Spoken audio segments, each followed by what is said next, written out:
Guys, so this is going to be my personal experience um, and what shaped me into the person who I am. Uh, so hope you guys enjoy. So at around 12, I went back to the States. I was in the States from 5 to 7 and came back to Korea at 7 and stayed here for like 4 or 5 years. And I went back there at 12, came back to Korea at 13, and from 13 to 14 or 15, I was very badly bullied in school, and that deteriorated my view upon the world, plus shaped the person who I am at the current moment. Um,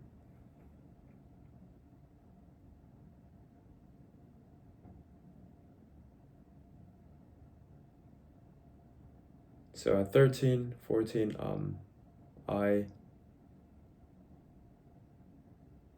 my hobby was to run in the rain. And do you know why? Because if you run in the rain, they can't tell if you're crying, right? So at 13, I would run all day. Even when it was not raining, I still ran. So I liked running. I liked running, and the reason I liked running was because if you want to run far, you shouldn't think, because the moment you start thinking is the moment you realize your pain. So by running, you kind of forcefully put yourself in a meditative state. So by running, I could run away from my fears. And the thoughts that I had in my mind, and the fears of going to school the next day, right? I mean, obviously at this age, when I look back, it's not a big deal, but at that point, yeah. So I liked running, and for that reason, somehow, I run all day.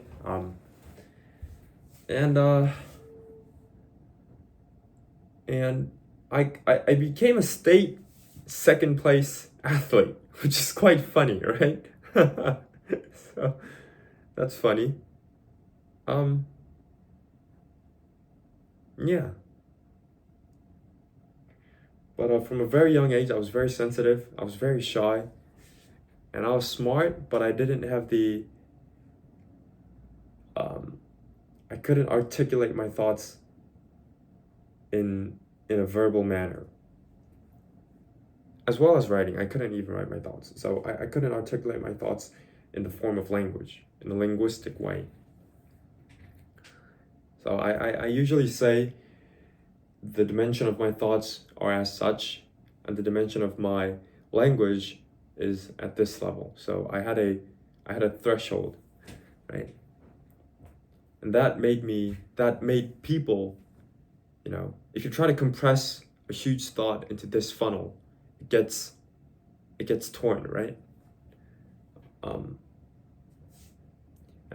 And for that reason, people thought I was like kind of like a weird guy. Yeah, so at a young age, I was sensitive,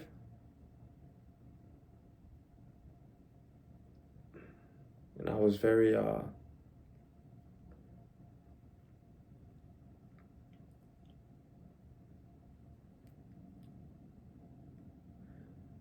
yeah, I would say I'm very sensitive. And do you know, like, if you look at dogs, like chihuahuas are way louder than like big dogs, right? And I think that's because like chihuahuas don't have shit, right? So they try to look big.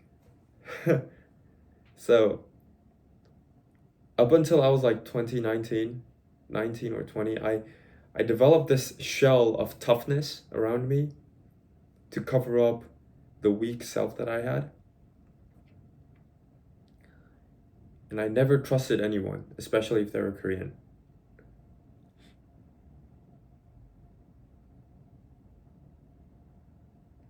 And then at 19, after coming into uni, I think it was 18, I had my first girlfriend.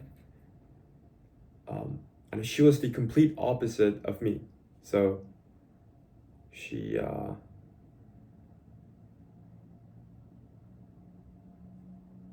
don't know what happened to her, but she was,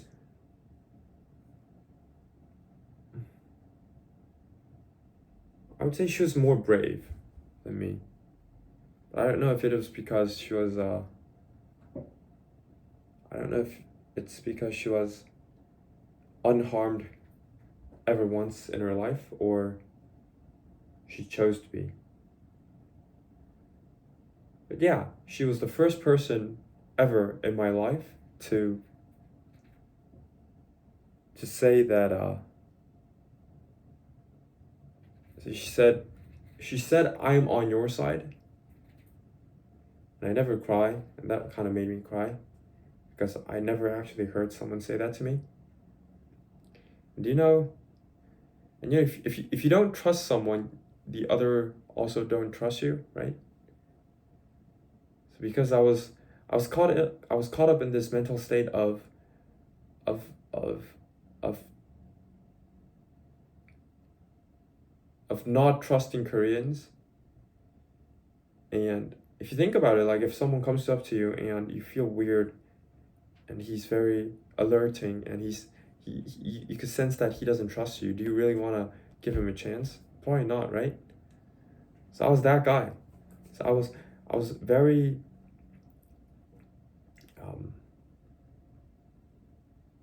I hated Koreans because of the experience I had. I never trusted them. And if you don't trust a person, they're not going to give trust to you as well. So it was a self-fulfilling belief. Like, okay, Koreans are this way, that way, so I didn't trust them. And then and all these Koreans would act upon that because they could sense that I don't trust them, right? So, and then because they acted in such way, my belief would get stronger. Right? I was in that rebel.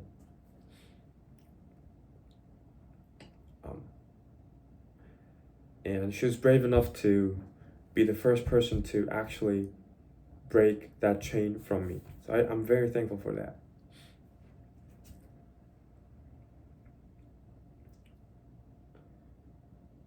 Yeah, and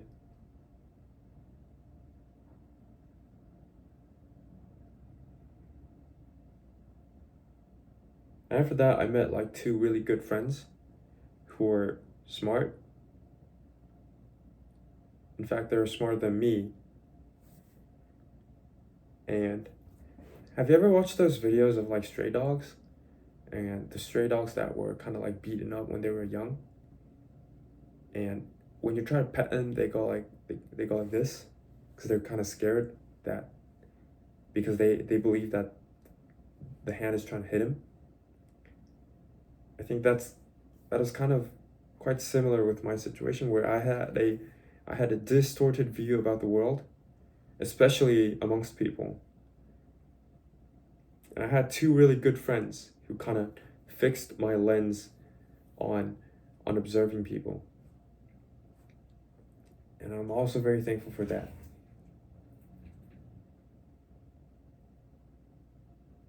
And now I'm pretty good. I go to the best school in Korea. I'm 6'2". I did modeling. I have friends. I had a YouTube channel. I pay my own rent. I made good money. Now I'm broke, but when I was doing good, I made good money. I bought my mom a necklace.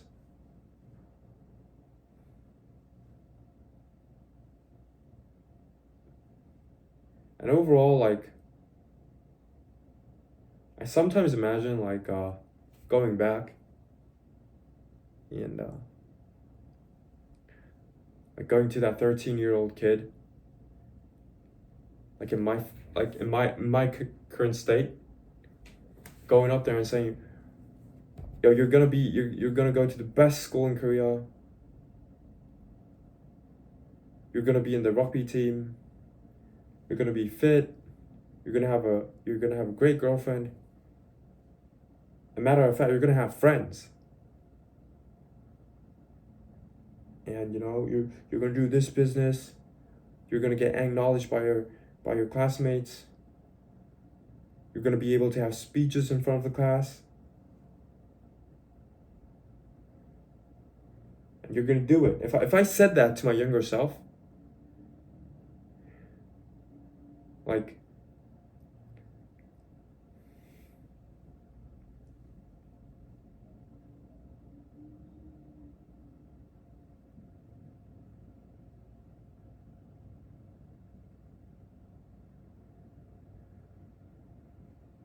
I would have probably said that.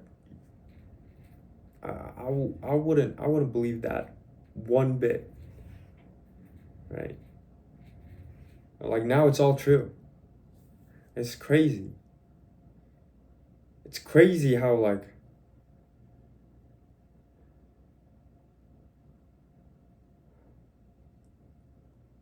I can't believe it. As a matter of fact, I'm just starting out. I'm 21. Fuck it.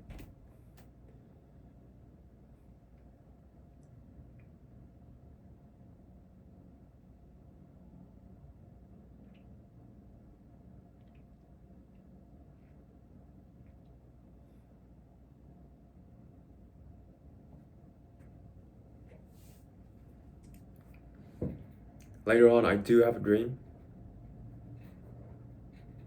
You know?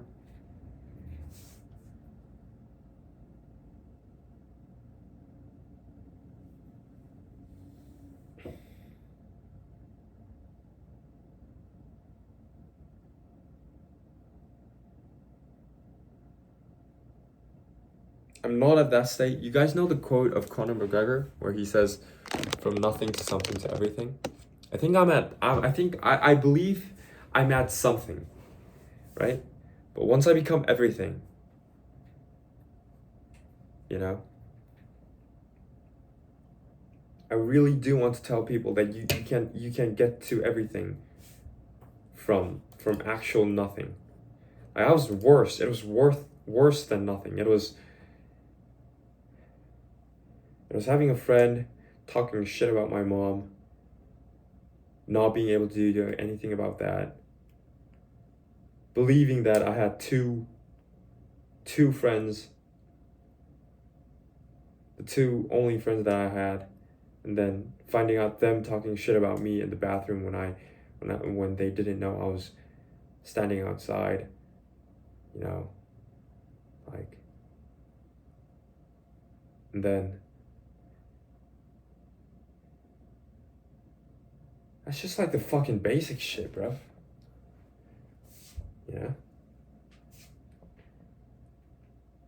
I was poor. I was poor as fuck. You know what? Like, these cafe menus, when you're young and you're broke, not broke. I had no money. Of course, obviously I didn't. And all my like the place I lived in was like rich as fuck. So all my friends had. I went in a cafe. If you think about it, if you're like 10, 11, and if you've never been into a cafe, and you look in the menus, it says espresso. What the fuck is an espresso? Like, how am I supposed to know that? Right? Like, I know coffee. It's coffee. Where's coffee? Espresso, cappuccino, somethingino, bloody-bodino, bombardino. And then I look up on the menu. Obviously, I choose the cheapest one. And the guy goes, well, if you choose the cheapest one, it's gonna come up in a really small cup. And then, like, I'm like, it's fine. I was expecting like a cup like this, right? And I get an espresso, completely fine. I didn't know what an espresso was then. Then I had acquaintances that started like laughing at me. And then to cool it off, I had a 500 milliliter water bottle. poured it in, I mixed it, I played it cool. Obviously, they were like shit people.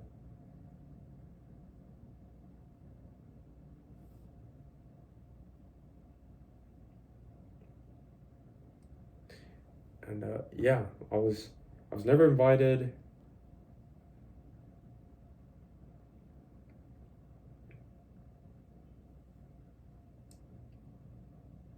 At 14, I think I was chasing over a girl. And back then I didn't know anything about women, so I was chasing around saying that I liked her. And then around when it became like 9 or 10 months, her friend kind of mocked me with her phone.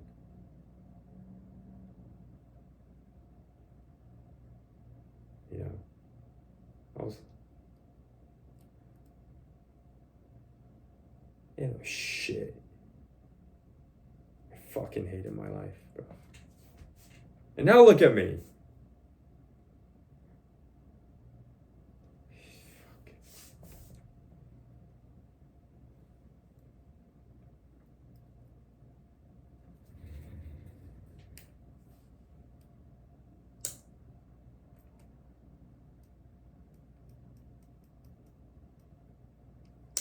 You know what? Sometimes people say, like, I go somewhere in Korea, like they say I don't look like my age.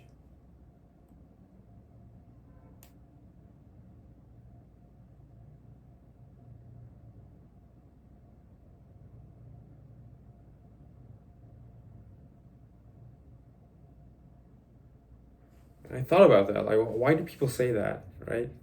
Why do I not look like my age?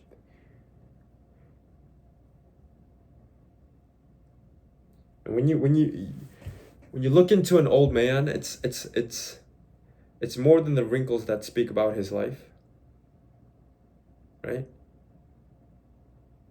You could sense that he went through some shit.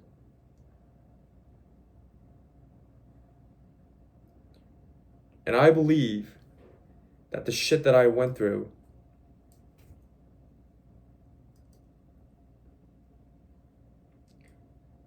has ingrained a sad tone inside my face.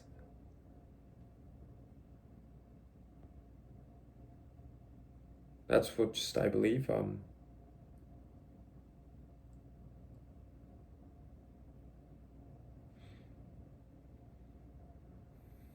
Yeah.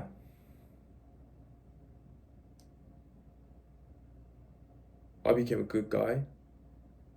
I'm a good guy. You know?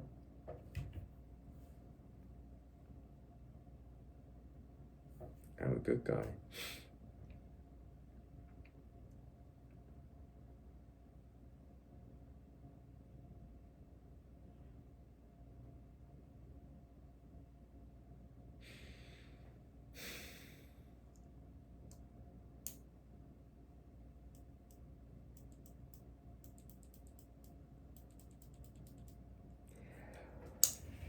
Yeah, so tomorrow I got class from 1 to 3, 12 to 3. I need to go talk to my professor from 1:30. I'll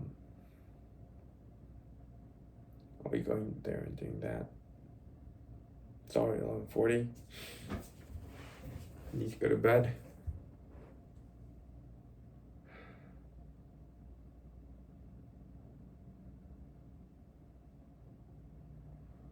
Yeah, bro.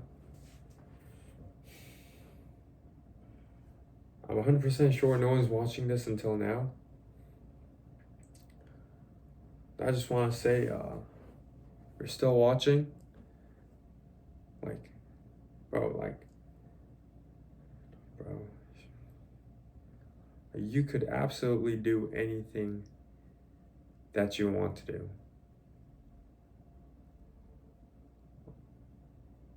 I came from poor. It's yeah. And I'm saying it. I know it sounds cliche. Like poor, fucking bullied. I had fucking nothing, and the only thing left that I could dream by at now is having cash. Besides that, everything's done.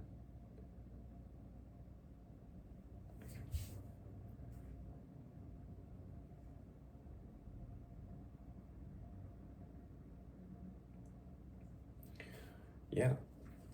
But I'm truly thankful to God that I was given the chance to be the man who overcame. So I think there's if you could divide, there's around 3 types of people. Number 1 is the person who is good because he was never hurt. Then you have the second who decided to get hurt, and from that decide to hurt others with that. And the third most prestige one that I believe is the one that got hurt, and because he got hurt, he decided to be good, right? And God gave you the chance to be that, and me. So I think that's beautiful. So I appreciate that.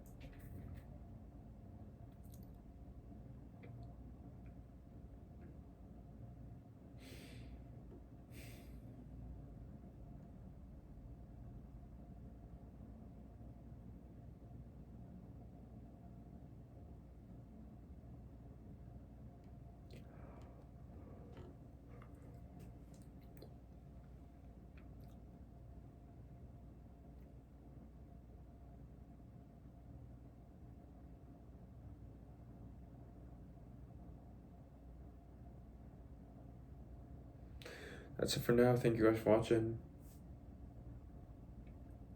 You guys are why am I saying you guys? Absolutely no one's gonna watch this. I don't know if I'm gonna upload this or not even. What?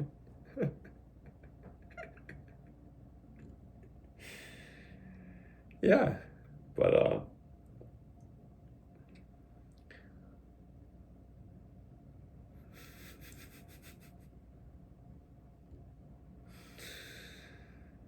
yeah, I need to go to bed. Thank you guys for watching. I believe it's gonna be me who's gonna watching it, you know, later in the future.